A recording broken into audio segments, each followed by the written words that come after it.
Welcome to Kilimo Timilifu. This is our vegetable farm. We do a lot of different kind of farming here, but this is our vegetable farm that our interns learn a lot of different techniques on farming. It's sort of the end of that season, so our tomatoes are sort of winding down, but there's still a lot of tomatoes harvesting. So we're going to show you a few different very simple technologies that we use here on the farm, but that help do vegetable farming year round, even in the dry season. We're in a semi-arid area, so it's very hot and dry here in the dry season. This is Justina. She's our farm manager and does a lot of the training with our interns. Our interns aren't right here right now, but so the first thing we're going to show you is our own homemade drip irrigation system.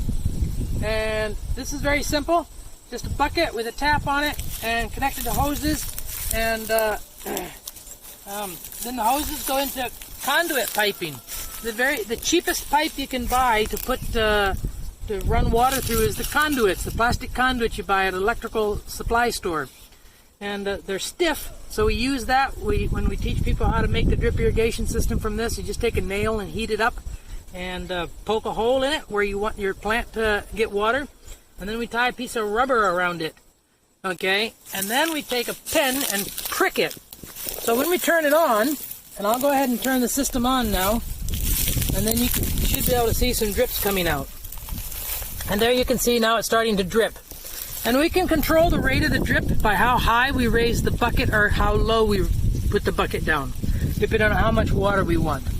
And obviously this is not UV protected, so it has to be underneath a mulch so the sun doesn't eat it up. But it actually works quite effectively as a very simple drip irrigation system, and makes it saves a lot of water in an area where hauling water is very difficult to haul anyway. So that's our first appropriate technology we wanted to demonstrate. This is a really simple technology. You just take a bottle and put a little hole in the cap, and if you look here you can see that it just leaks out the cap, and hopefully it'll bubble here and you can see once it gets all wet around, it actually will stop leaking, and it won't leak again until it sort of dries out a bit. So it keeps the ground around that area moist all the time. And you can use a bigger bottle as well. So the bigger the bottle, the less often you have to refill it. Alright, we're going to demonstrate another appropriate technology for planting. And there's a number of different planters and drill seed planters, and you can all kinds of technology around the world for that. But we're probably going to go back to something all the way to Adam and Eve's age. But it's quite effective, and it works even in the mulch. And since we're doing conservation farming where we don't do any till, completely no tillage, this system actually works very, very well, and anybody on the planet can do it. And you'll see she'll go ahead and take it. And you can drill right through the mulch. You can make a hole, put your seed in the hole, and plant it. And you drill, and you seed, and you plant it, and you drill, and you seed, and you plant it. And that's how simple it is. But honestly, it's quite an effective way to plant. You can plant the spacing you want, you can plant the seeds you want, you can plant any field that way in a completely conservation ag way of farming.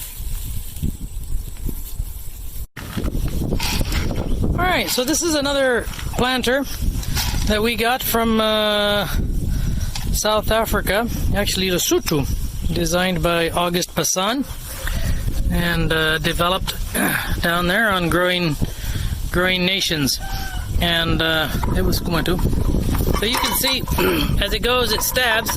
Now remember, we're dry season, and then it separates and allows the seed to fall through. Seed comes out of the hopper here, and a little gear here that allows the seed to come through, falls down inside, and then as the hole is stabbed, it separates. You can see the seed fall out. Right now the ground's really hard, so we're not actually punching holes. You would do this when it's actually planting season. This is the middle of our dry season at the moment, so it's a bit hard to demonstrate. So that's really slow, but actually you can kind of go pretty quick with this thing down the field after the rains. and begin. And if you got a soft field, you can plant quite a large acreage pretty quick.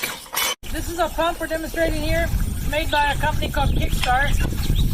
It's actually a very nice pump and we like it. We've thought about refabricating it ourselves. We haven't got around to it yet, but we do use it a lot. We use it to pump water. Right now our reservoir is dry, so we can't actually demonstrate it pumping out of our reservoir, but basically I'm just running the water around in the bucket here. So it's pulling out of this here and it's coming through, and you can see here if you look closely the two pistons as they go up and down. Each one's taking a little bit of water and pushing it, taking a little bit of water, pushing it. So while one's pushing, the other one's sucking. And you get some decent pressure on it. We've been able to pump water up to our garden out of our reservoir as much as 400 meters away. So obviously the further away you go, the less pressure there is, but you can carry water a long ways.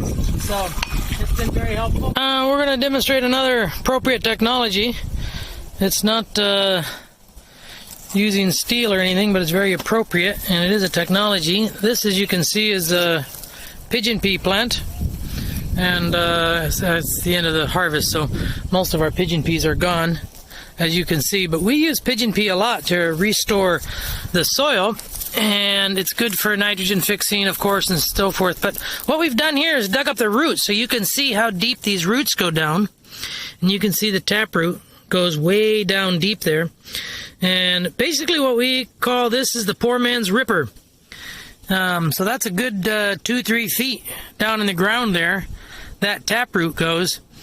And when you plant these pigeon peas like this, and you plant them in nice tight rows, after you coppice them, you basically get the effect of a ripper through your field, because it's gone down and it's broken open the soil, and even breaks open the hard pan if you have hard pan on your soil.